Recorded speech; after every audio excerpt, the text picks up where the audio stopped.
Imagine carregar uma mochila invisível todos os dias, repleta de pedras que você não lembra de ter coletado, onde cada pedra representa momentos da sua infância em que você se sentiu pequeno e rejeitado. Você cresce, envelhece, conquista suas coisas, mas o peso dessa mochila nunca sai de cima de você, te deixando sempre cansado e confuso quando é questionado para falar. Essa mochila tem um nome: traumas. E superar eles não é sobre você esquecer o passado ou ser forte para seguir em frente. É sobre entender como essas experiências há anos vêm moldando a sua vida e toda a sua mente, e principalmente durante os anos mais vulneráveis da sua vida. Isso te obrigou a desenvolver estratégias de sobrevivência que hoje podem estar sabotando sua capacidade de confiança, de conexão e de se sentir seguro nesse mundo. Agora, aos 25, 35 ou 45 anos, esses sentimentos ainda estão cada vez maiores. Disparam quando alguém demora para responder suas mensagens, quando você precisa falar em público ou quando alguém demonstra interesse genuíno por você. Seu cérebro adulto sabe que está tudo bem, mas seu sistema nervoso ainda acredita que você tem 5 anos de idade e que o mundo é um lugar fundamentalmente perigoso. Mas eu tenho uma notícia boa. A mesma neuroplasticidade que permitiu que o trauma se instalasse ao longo da sua vida é a mesma que pode libertar você dele. Fique no vídeo, porque vamos te mostrar exatamente como fazer isso.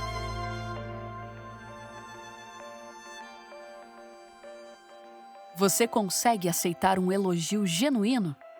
Ou sempre que alguém reconhece seu trabalho, uma voz interna sussurra bem no pé do seu ouvido: se eles soubessem quem você realmente é, eles não diriam isso. Essa voz pode até parecer uma insegurança incomum, mas ela pode sim ter nascido quando você tinha 7 anos, ouvindo repetidamente alguém dizer que você nunca fazia nada direito. Van der Kolk, autor do livro O Corpo Guarda as Marcas, diz que os traumas infantis não são apenas memórias ruins arquivadas em algum canto da nossa mente. Eles são muito maiores que isso. Alteram fisicamente a estrutura do nosso cérebro, fazendo com que a amígdala, nossa central de alarmes, fique hiperativa constantemente. Faz com que o hipocampo, responsável pela memória e aprendizado, fique totalmente suprimido e que o córtex pré-frontal, nossa torre de vigia, aquela que nos ajuda a tomar decisões mais racionais, fica menos acessível quando estamos sob estresse.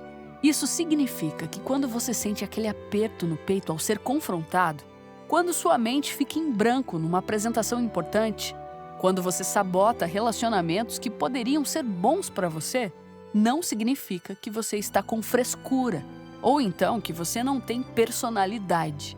O que está acontecendo é exatamente o que o seu cérebro foi programado para fazer ao longo dos anos: proteger uma criança que não existe mais, mas que ainda vive dentro de você. Aí eu te pergunto, você já parou para pensar quantas decisões importantes da sua vida foram tomadas por essa criança assustada e não pelo adulto consciente que você se tornou? Isso faz sentido? Deixe seu comentário.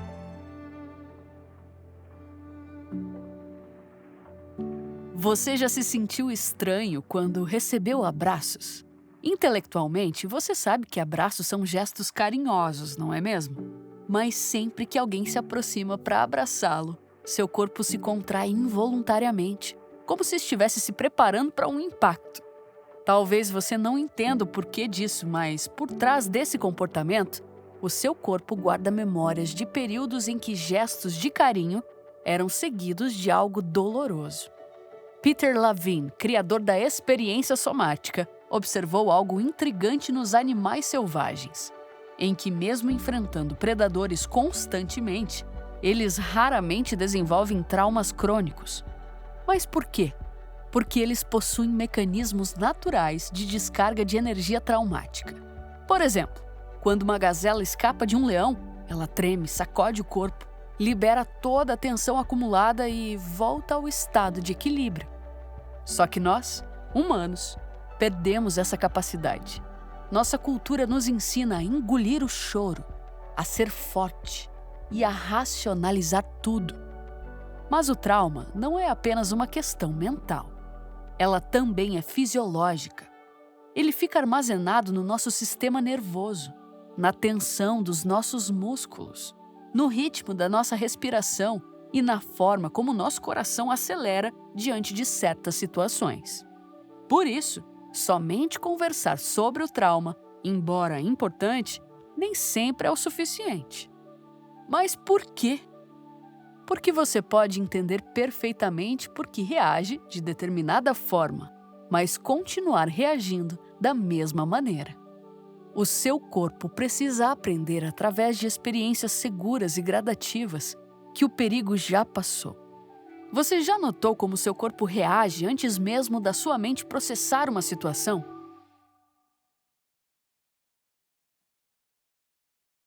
Durante décadas, acreditou-se que o cérebro adulto era fixo e imutável.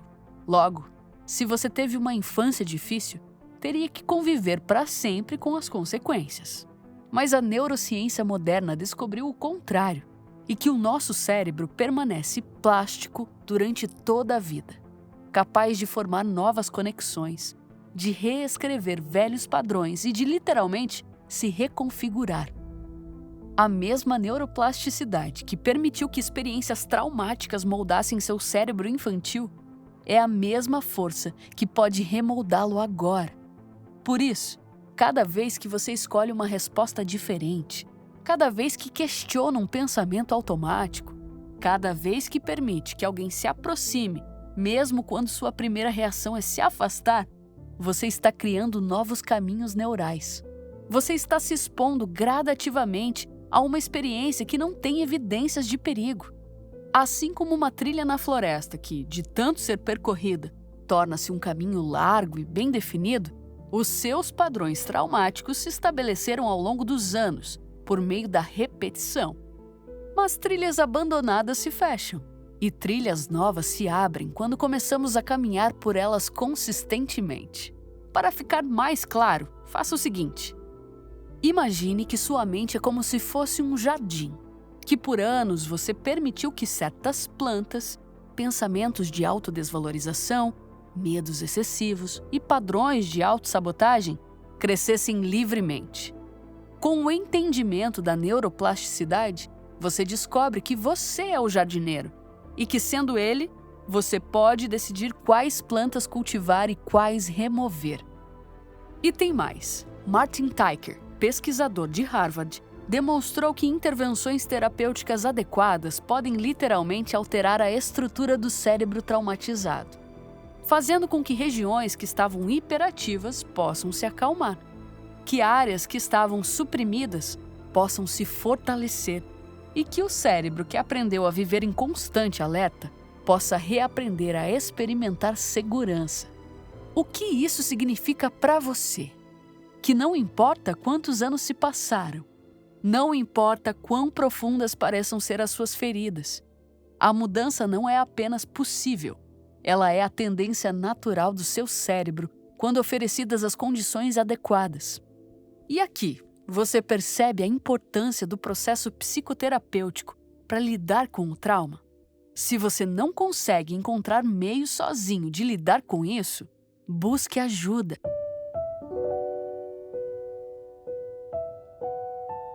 Por que repetimos padrões que nos fazem mal? Você já se perguntou por que se sente atraído por pessoas emocionalmente indisponíveis? E as pessoas que te tratam bem te deixam entediado, como se faltasse algo?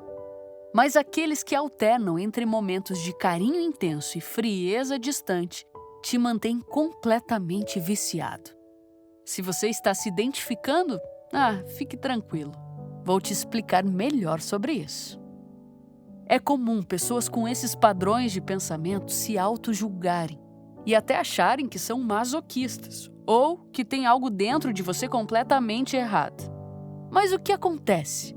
Bom, seu cérebro está aprendendo desde muito cedo a associar amor com imprevisibilidade. Então, se você cresceu numa casa onde o afeto dos pais dependia do humor deles, onde carinho e rejeição alternavam sem aviso, Talvez isso tenha te deixado confuso e com marcas de trauma. E por quê? Porque o cérebro infantil vivenciando isso constrói associações perigosas como: o amor verdadeiro é aquele que você tem que conquistar, mas ele também pode desaparecer a qualquer momento. Gabor Mate, em O Reino dos Fantasmas Famintos, explica que vícios, seja por substâncias ou por padrões relacionais disfuncionais, são tentativas de autorregulação emocional e não falhas morais. E que, na verdade, eles são estratégias desesperadas de um cérebro que nunca aprendeu a se sentir seguro. E você vive como se estivesse em uma montanha russa, entre momentos de conexão e momentos de rejeição que ativam os mesmos circuitos neurais que foram formados quando você era pequeno. E para um cérebro moldado pelo trauma, frequentemente, isso se confunde com o que é correto ou verdadeiro. Você pode se perguntar: isso tem cura? Eu não diria a palavra cura, mas sim diria que você pode reaprender a lidar com tudo isso, entendendo e aprendendo a gostar de pessoas que te tratam bem, de forma gradual, para reensinar seu cérebro a reconhecer que segurança emocional e amor verdadeiro podem coexistir ao mesmo tempo.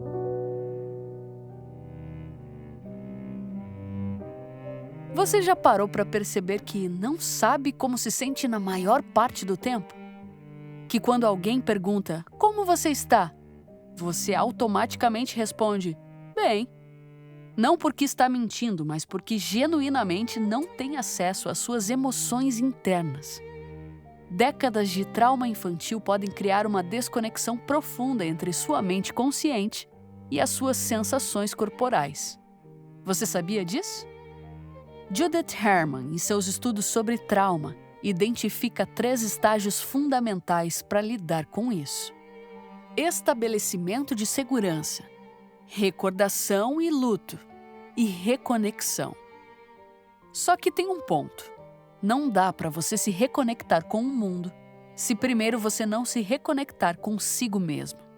E é aí que práticas como mindfulness se tornam revolucionárias para isso. O senso comum trata o mindfulness uma prática boba, que envolve esvaziar a mente ou se tornar zen. Mas ela vai muito além disso. Por exemplo, para sobreviventes de trauma, essa prática pode ajudar a desenvolver a capacidade de estar presente no próprio corpo sem ser sobrecarregado pelas sensações. E mais, a aprender a diferença entre estou sentindo ansiedade e eu sou ansioso, entre estou experimentando medo e o mundo é perigoso. Percebe a diferença?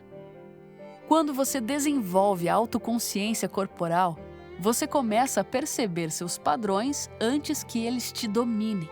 Se você sente a tensão se acumulando nos ombros antes de explodir com alguém, ou percebe a respiração ficando rasa antes de entrar em pânico, ou então você nota o coração acelerando quando alguém se aproxima emocionalmente, você pode fazer uma pausa e escolher uma resposta diferente.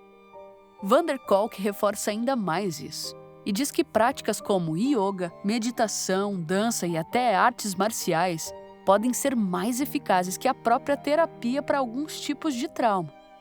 Não porque a conversa seja inútil, não é isso, mas porque essas práticas trabalham diretamente com o sistema nervoso, ensinando-o gradualmente a relaxar, a tolerar sensações intensas e a experienciar o corpo como um lugar seguro. Você pratica alguma dessas coisas? Como você se sente? Compartilhe sua experiência nos comentários e aproveite para deixar o seu like.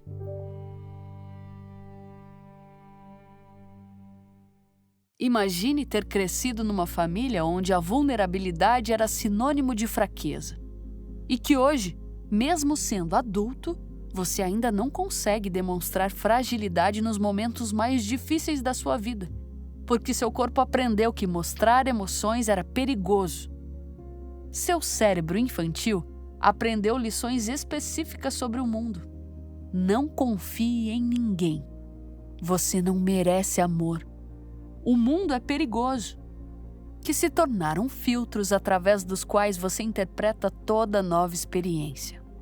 Mas o cérebro adulto pode aprender lições diferentes através de experiências corretivas que contradigam essas crenças antigas. E isso é muito importante no processo de ressignificação e entendimento sobre o trauma. Richard Schwartz descobriu que, em vez de tentar suprimir a criança traumatizada que existe dentro de você, você pode aprender a ser para ela o adulto protetor que sempre precisou. E que cada vez que você escolhe se tratar com gentileza, ao invés de autocrítica, cada vez que estabelece limites saudáveis, cada vez que se permite sentir emoções sem se julgar, você está oferecendo uma experiência corretiva para a sua criança interna.